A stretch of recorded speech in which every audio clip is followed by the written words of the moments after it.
This video is not sponsored and has no adverts. Hello and thanks for joining me. Now firstly let me apologise, I'm completely surrounded by crap because I'm currently packing for a photography trip. I've literally just checked in online for an early morning flight tomorrow from Manchester to Oslo and then on to Narvik. And I'm going to be the guest of a very kind host who lives kind of at the top of the archipelago that leads down towards Lofoten. So obviously a globally renowned landscape photography location. And my kind host has been a YouTube follower of mine for some years now, and we've kind of got to know each other through chatting online. And he invited me about 3 years ago before the pandemic, so obviously we had to cancel and rearrange, and it's only now we've managed to align our diaries. Anyway, I'm really looking forward to the trip, but one thing that has been on my mind over the last couple of weeks in the lead up to it is what gear do I take with me? So I put a shout out on my Patreon to say, chaps, what do you think I should do? Should I take my pro gear because it's a potentially once-in-a-lifetime trip, although frankly that's not necessarily so, and it's a fabulous location and one would want to make the best of it? Or do I take my ultra-lightweight travel gear and try and work within the constraints that that's going to place on me?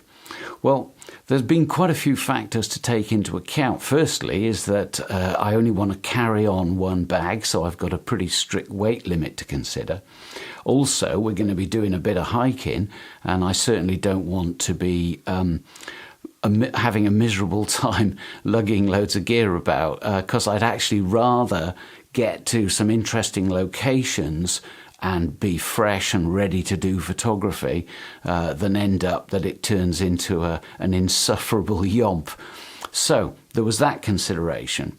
The other thing I thought was that for many people, they actually only have the option of taking lightweight travel gear when they travel, and could I demonstrate how that isn't necessarily a disadvantage? So I put a shout out on my Patreon. I've also been chatting about it with members on my Facebook group. And it's about 50-50.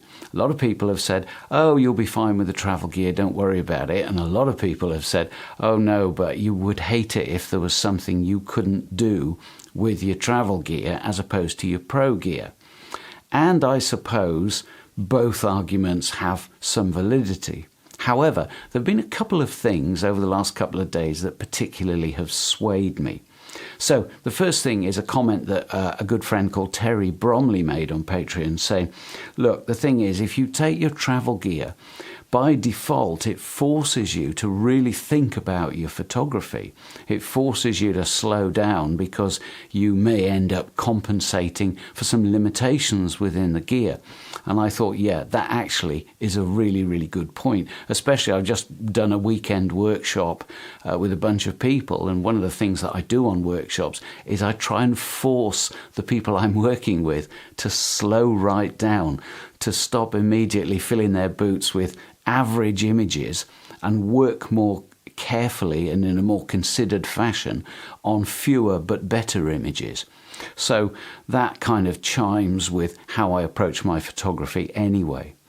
The other thing, of course, is that there really is a set of diminishing returns. So the camera that I've decided to take with me is the Pen F 2016 20 megapixel sensor and a pretty good processor. And let's be fair, all the processor does in terms of my photography is shunt raw files onto a card. So I don't need it to be particularly fast. And I also don't need a lot of computational facilities because I'm shooting raw. Now, the the law of diminishing returns on if I took my OM1 with me and some lumpy pro glass, which, you know, it's not like full frame glass, obviously, but it's still a fair bit heavier. Of course, this is a better camera. It has a lot more computational facilities, lots of ease of use facilities, but I can work around those. You know, I've been doing photography for 40 years, so If I can't, there's something wrong with me. So the advantages of the Pro camera perhaps are not as pronounced as some of the people writing in might think. So I've decided what I'm going to take with me. And the second reason, or the second thing that swung it for me, is this image.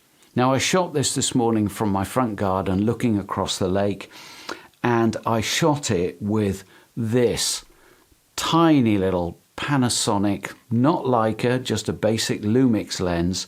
It's a 35 to 100 millimeter lens, f4 to f5.6.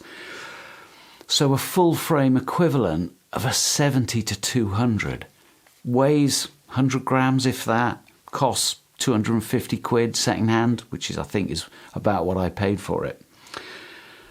And the image quality that this produced this morning at 100 millimeters, in other words, I was putting this under whatever stress I might do when I'm away, swung it for me. Because I've had this a while as a walking about everyday lens, and it's been in my everyday bag. I never leave the house without at least my Pen F. And the Pen F has usually got a 1442 pancake on it. And I hadn't actually used this. I thought, well, I better check it out. And I couldn't believe it. I mean, this image is unbelievably sharp, unbelievably crisp and contrasty. Yes, I've edited it, but hey, I certainly look at it and think, if that's the quality that I would be bringing back from Norway, possibly from Lofoten, if we get that far south, depends on how things are looking.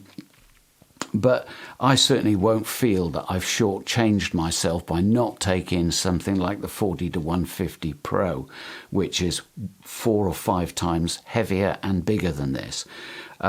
If you're on Patreon, by the way, I'm going to put the RAW file and my processed JPEG up so you can download it and pixel peep it to your heart's content.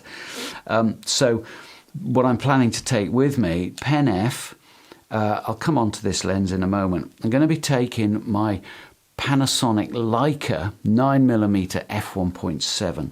If we get any Aurora, I'll want something like this for some astro. But if I need any wide angle, this will be absolutely perfect. I'm not taking my 12mm f2 because I can just crop in a little bit from this if I feel that this is a bit too wide. So I don't need to carry that for the wide angle stuff.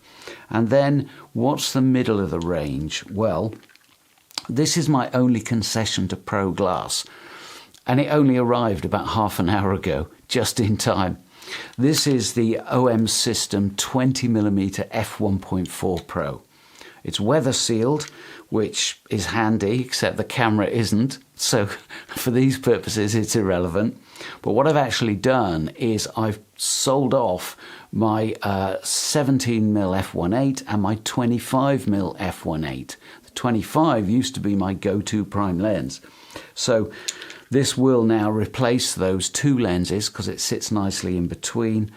Again, if I need slightly more telephoto, I can shoot high res and crop in. Not worried about that in the slightest. So I'm going to Lofoten with just this. That's it. I'm not even taking a tripod because my friend says he can lend me one. And I suppose, you know, he shoots Micro Four Thirds, he shoots Olympus. In the event that I desperately needed some Pro Glass, I'm sure he could lend me something. What I'm going to do is my very best to get some half-decent images with just this gear and prove that you can travel light, one-bag air travel, and still get some decent images. Now, one last thing. I'm actually not really looking to fill my boots with images. And I think that if I come back with 6 or 10 maybe in total across a 5-day period, I'll be really happy with that. I'm not going to be shooting stuff just for the sake of it. I'm not going to be making holiday snaps. And so when I find something that I think will be engaging, then this goes on a tripod and I start wrestling with it. Interestingly, I mean, there actually isn't anything that I would need from my OM1 for this trip. This shoots high res. I can use my wireless remote shutter on it. It's got live time, live comp. Really, it's a fully featured camera, even though it's small and lightweight. And the only thing that I might miss from my OM1 would be the built-in ND filters. But I've got ND filters anyway, so I can just take them with me. And it's going to be mountains and seascapes and that sort of thing, which is the sort of stuff that I'm reasonably used to. Not doing street, not doing anything fast action. So hopefully that'll do the trick. Anyway, you'll see the results. Obviously, I'll be sharing some more videos from the trip as I go along and when I get back. That's it for this one. Thank you ever so much for watching. Really hope you've enjoyed it. And if you have, why not subscribe and join me next time. Cheers.